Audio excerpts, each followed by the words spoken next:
Welcome to the Old Time Radio Superman Show. From Boise, Idaho, this is your host, Adam Graham. If you have a comment, email it to me, Adam at adamsweb.us, and be sure and rate the show on iTunes. If you love superhero stories, I encourage you to pick up Powerhouse's Heroic Adventures bundle. It collects my first 3 superhero comedy novels, Tales of the Dim Knight, Fly Another Day, and Powerhouse Hard Pressed, all in one simple ebook audiobook bundle. You can get it wherever ebooks are sold, or through audible.com or the iTunes store. Well, now it's time for today's episode of Superman, the original air date, March the 7th, 1949. And this is The Mystery of the Flying Monster.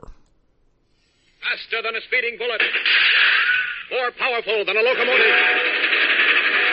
Able to leap tall buildings at a single bound. Look, up in the sky. It's a bird. It's a plane. It's Superman.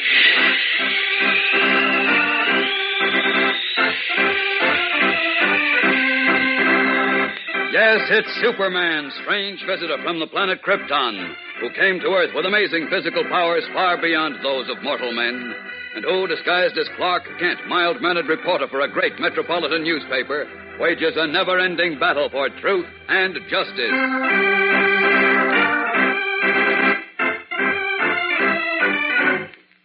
Today, transcribed, Superman finds himself matched against a monstrous adversary of steel and fire, while the life of a friend hangs in the balance. Hello. Is this the Daily Planet? Advertising department, please. I want to place an advertisement in the personals column. Wanted, a young man to assist in a scientific experiment. Must be intelligent, trustworthy, and absolutely fearless. The pay is small, but the opportunity for adventure is unlimited. Apply to Professor Joshua Fields, Highland Road. Yes, that's right. Absolutely fearless. The Mystery of the Flying Monster, a thrilling Superman adventure story complete in one episode, will continue in just a moment. It's new, it's different, it's what you've been waiting for. It's the all-new Make-A-Card Kit, the set that contains enough material for you to manufacture and create your own greeting cards. 6 beautifully designed cards that you'll be proud to send to a friend or relative. 6 beautiful cards that are personalized and that enable you to actually make money. Well, this sounds too good to be true, doesn't it, fellas and girls? Just think of the fun you'll have with your own greeting card company. The Make-A-Card Kit only costs you 25 cents.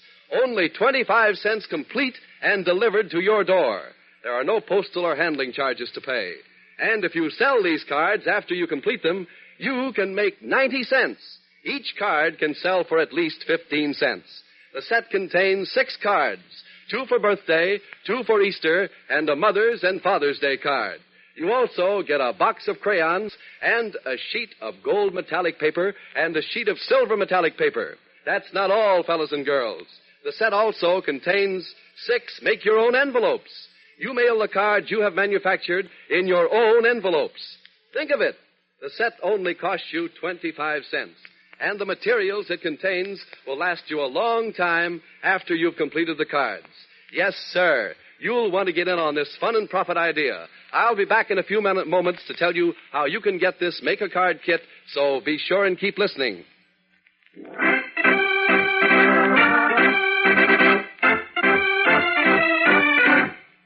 And now, back to the adventures of Superman and the mystery of the Flying Monster.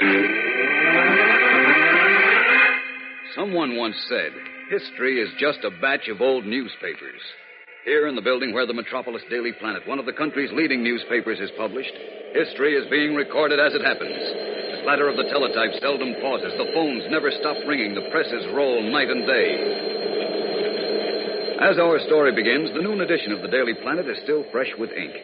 But seated at the desk in her office, ace newspaper woman Lois Lane is already at work on another story. An announcement from the district attorney that the crime rate is... Miss Lane, I'll be back in time for the... What's that, Jim? What'd you say? If the chief wants me, will You'll have to close the door, Jim. I can't hear you. I'm sorry, Jim. Now, what were you saying? If Mr. White wants me, will you please tell him I'll be back in time for the deadline? Why? Isn't the chief in his office, Jim?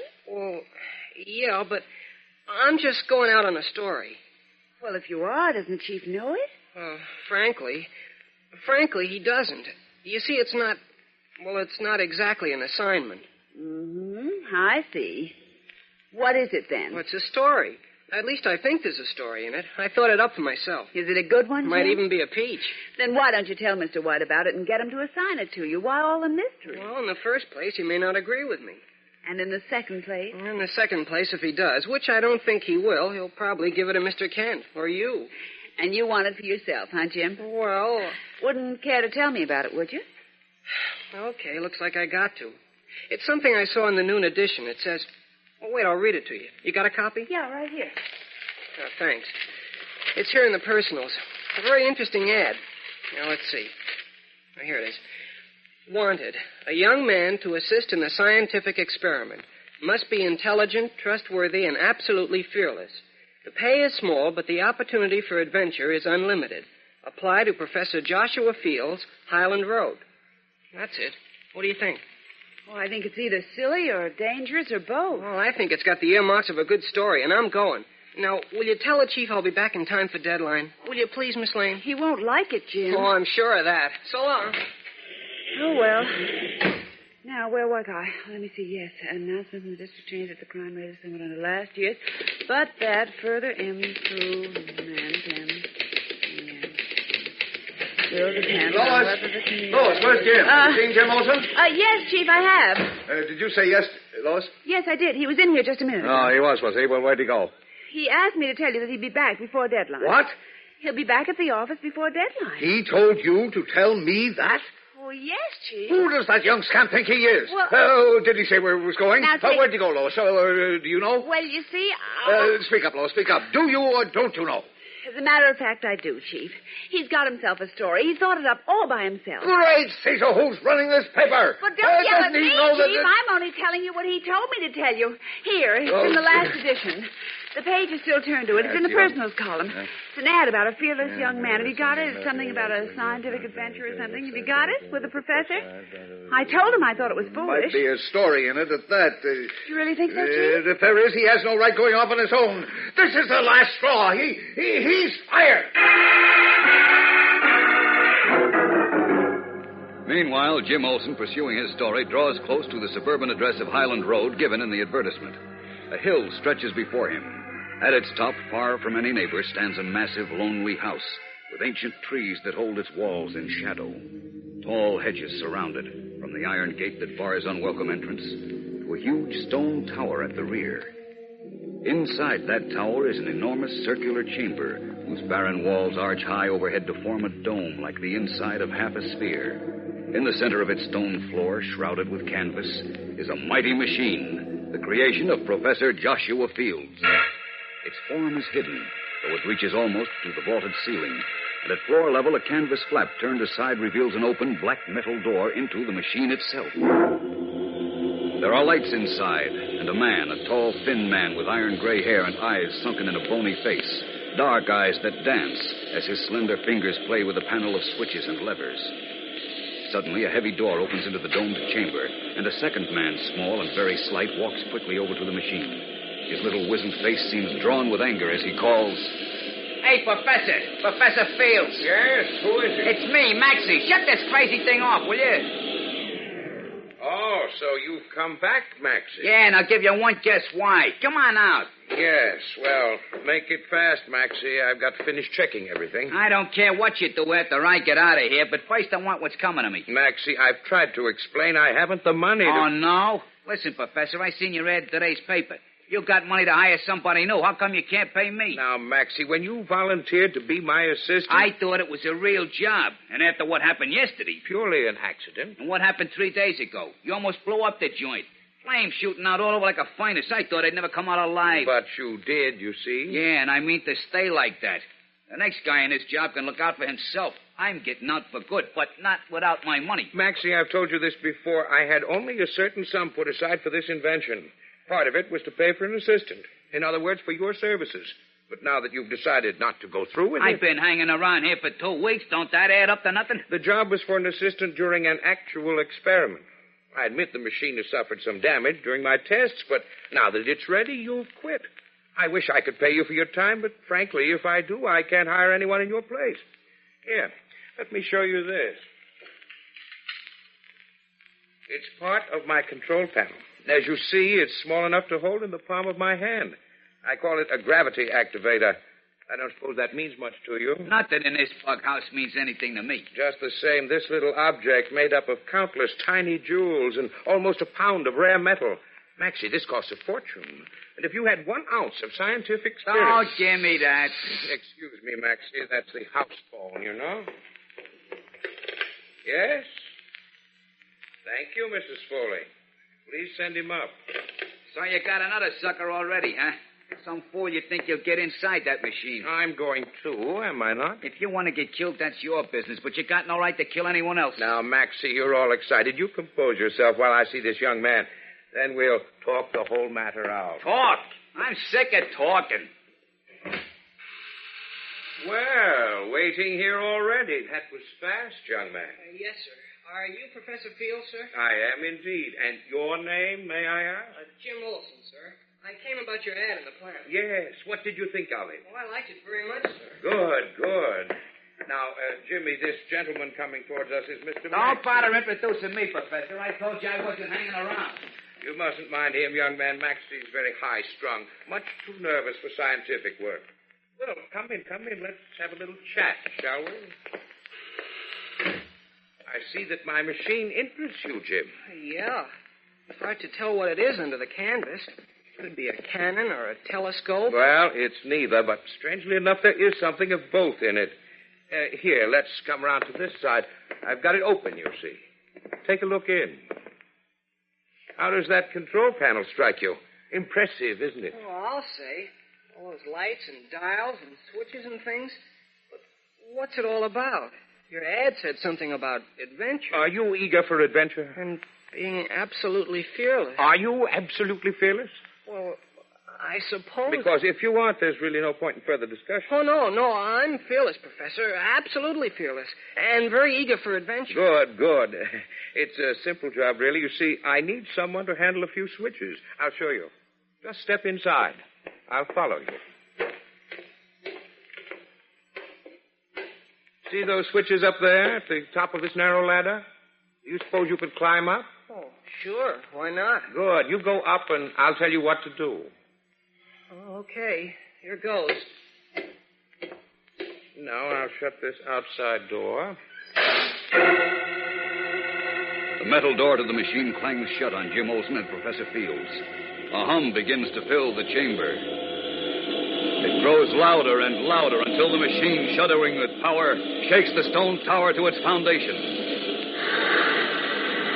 Suddenly, fire and smoke fill the domed chamber. The canvas shroud falls away from the machine, and a flaming, raging inferno blots out everything.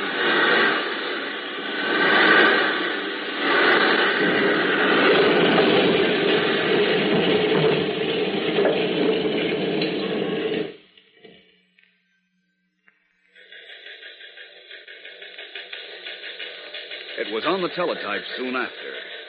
Attention, special announcement.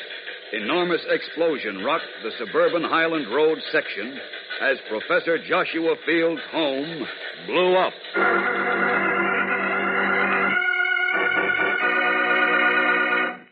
Are you going to be one of the first in your neighborhood to send for the all-new Make-A-Card kit?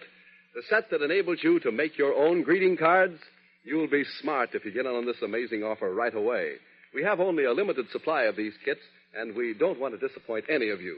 All you have to do to get your 6 different type greeting cards with the box of crayons, the metallic paper, and the 6 make-your-own envelopes is to send 25 cents to Make-A-Card, Box 1319, New York 17, New York. That's 25 cents to Make-A-Card, Box 1319, New York 17, New York. We'll rush your kit right out to you. We pay postage.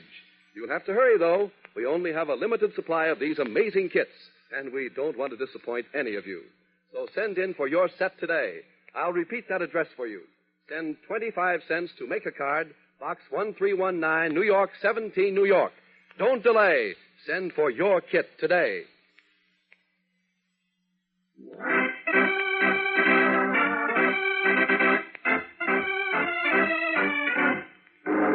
The news of the terrible explosion at Professor Field's laboratory went out over the Daily Planet's teletypes and left a wake of sickening horror and grief for all who knew Jim.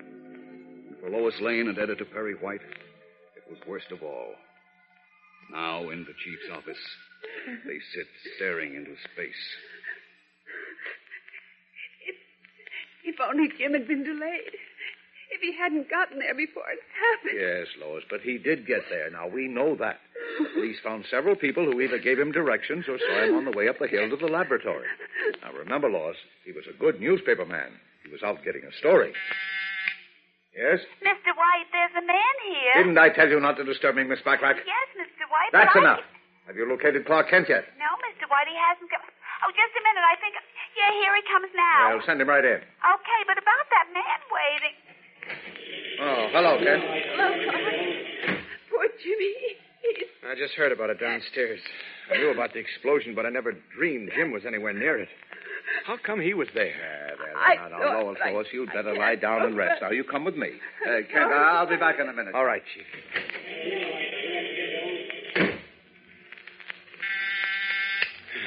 Mr. White's office. Is that you, Mr. Kent? Yes, Chief's out for a moment. Any message? There's a man here waiting an hour to see Mr. White. He says if nobody's interested in the inside story of the big explosion, he'll go What's to somebody. That? The inside story on the explosion. That's what he says, Mr. Kent, but he's leaving. No, tell him not to.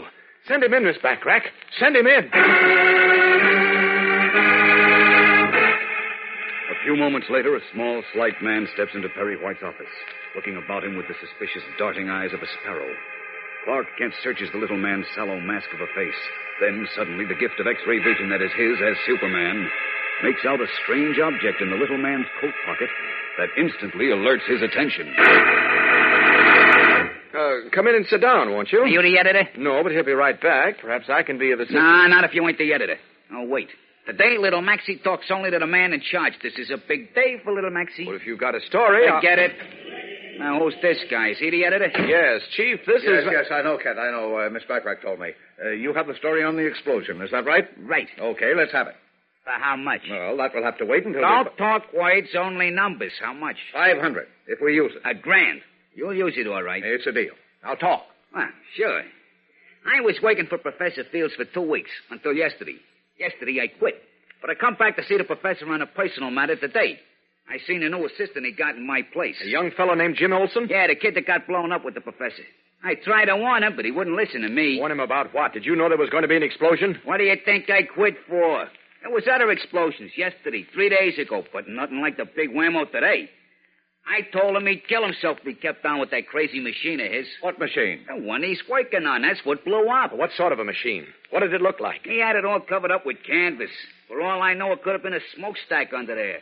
That's what it looked like. A smokestack about 40 foot high. Only the inside was full of wheels and gadgets and all junk like that there. But what was it meant to do? Who knows?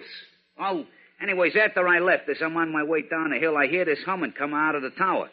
All of a sudden, baroom, like thunder. The next thing, smoke's pouring out of the joint. Flames, baroom. Knocked me off my feet. Did anything fall in the vicinity? Perhaps you picked up a chunk of metal or something like that? No.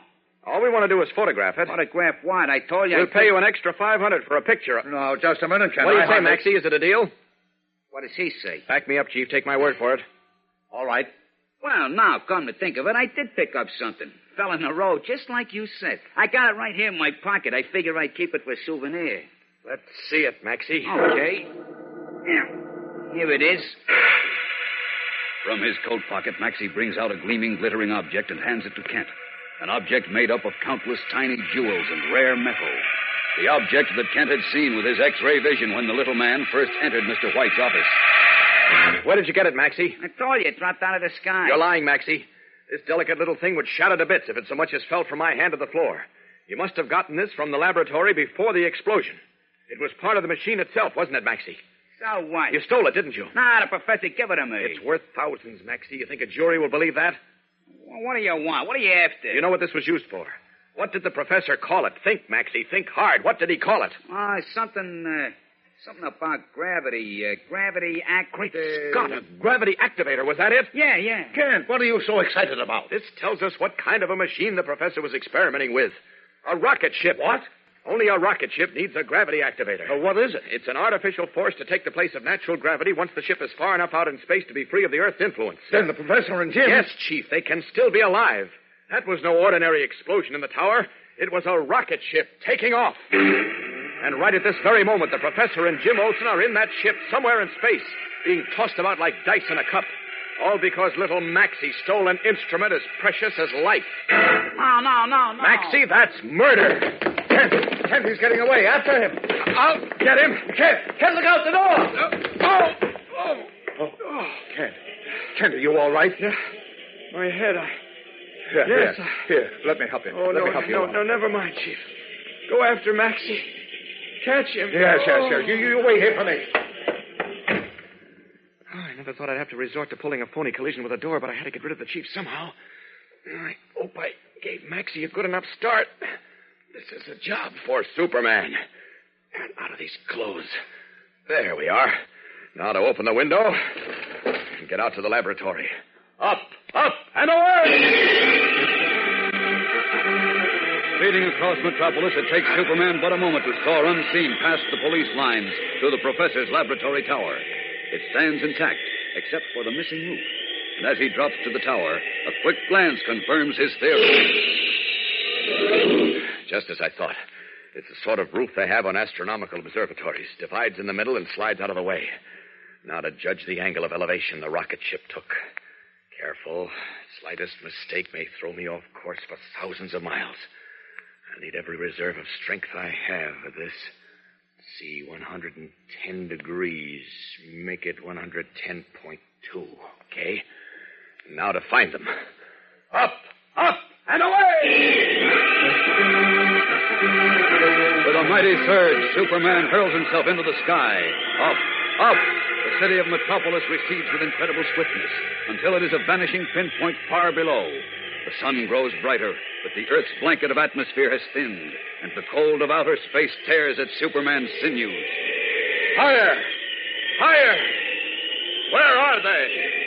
Now the Earth has shrunken to a dark, misty green ball, visible only occasionally through layers of clouds, spinning on through space, distant and removed and unaware of the mighty drama taking place in the frozen regions of the void.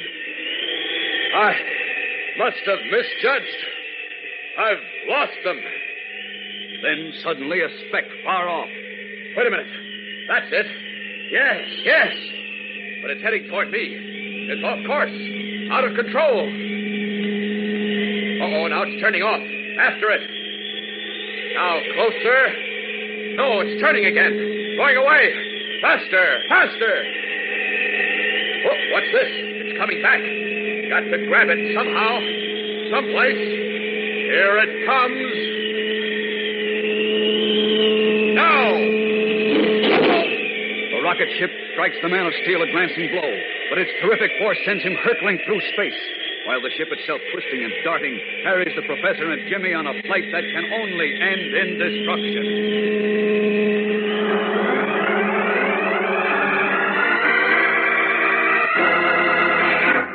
We'll be back in a moment for the conclusion to the mystery of the flying monster. So keep listening. In the opening of today's program, fellas and girls, I told you about the new Make-A-Card kit, which contains enough materials to create and manufacture 6 of your own greeting cards. Now, I'd like to tell you a little more about this all-new Make-A-Card set. The set includes 6 beautifully designed cards which you actually make yourself. 2 Easter cards, 2 birthday cards, and a Mother's and Father's Day card. That's not all, fellas and girls. You get 6 make-your-own envelopes, so that when you've completed the cards, you have enough of the right-sized envelopes to mail them in. The kit also has a box of the finest crayons, every color you can think of. You also receive a sheet of gold metallic paper and a sheet of silver metallic paper. If you can't think of a rhyme, well, let us say it for you. We have included many different greetings in the kit. Well, that's it, fellas and girls. Your very own greeting card company, wrapped up and delivered to your door for only 25 cents. All you have to do is send in your quarter, 25 cents, to Make a Card, Box 1319, New York 17, New York. That's 25 cents to Make a Card, Box 1319, New York 17, New York. There's no postage to pay. We pay that. You'll have to hurry because we have only a limited supply and we don't want to disappoint any of you.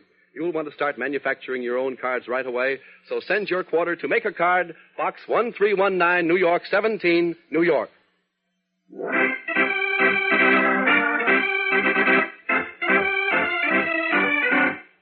And now, back to the thrilling climax of the mystery of the Flying Monster.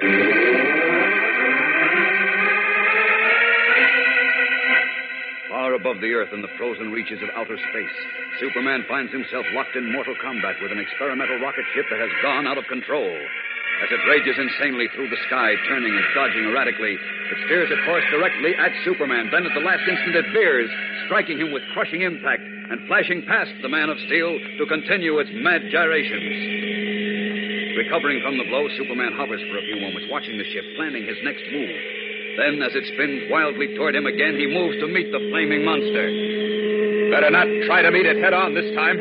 Not if I want to save Jim and the professor, if they're still alive. Here it comes again.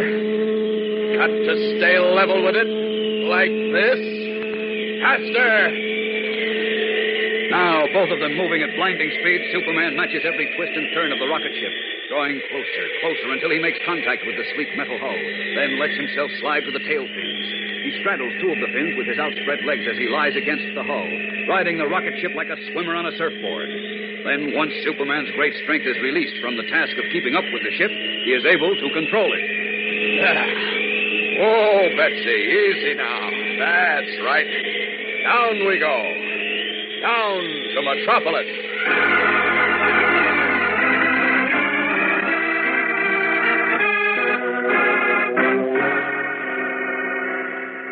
Gee, that was some ride. Jimmy, I think it's wonderful. I'm glad that you did Friends, I want to thank you for your faith in me.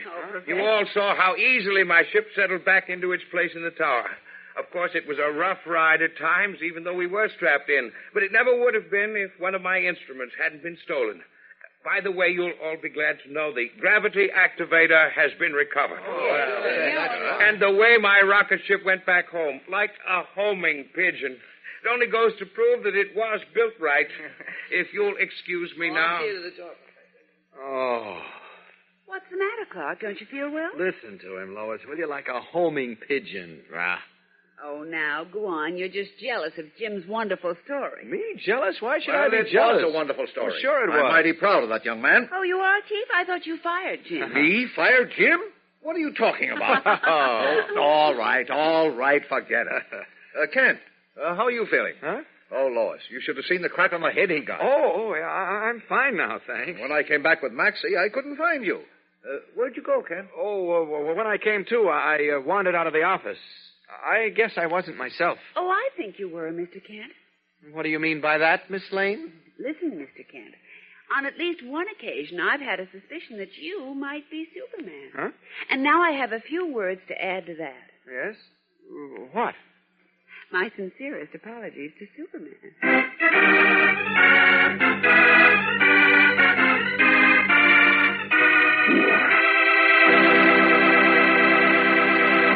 And so ends the mystery of the Flying Monster, another transcribed Superman adventure story in the new half-hour series. Superman is a copyrighted feature appearing in Superman DC comic magazines and brings you radio's most exciting stories of action, adventure, and mystery, each story complete. So be sure to listen when you hear the familiar cry. Faster than a speeding bullet. More powerful than a locomotive. Able to leap tall buildings at a single bound. Look, up in the sky. It's a bird. It's a plane. It's Superman.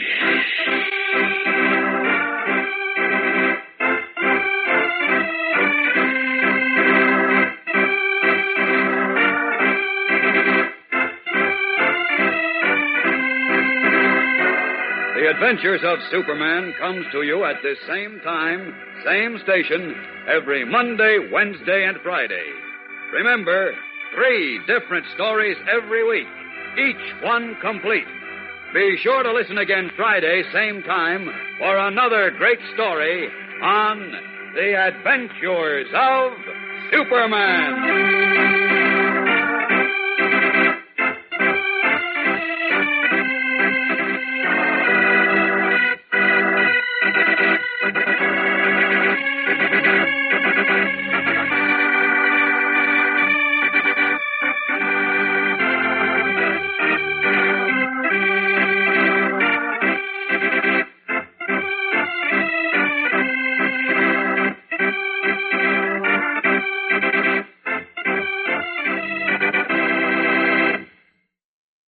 Welcome back. Now, this is what I would really hope for in a self-contained Superman episode. This is just a really well-done story. The first half to maybe two-thirds is a bit of a mystery as to what the professor's up to and what ends up happening to Jimmy Olsen. And then we get a lot of exciting mid-air daring-do from the Man of Steel. And we're dealing with something that really feels like a job for Superman.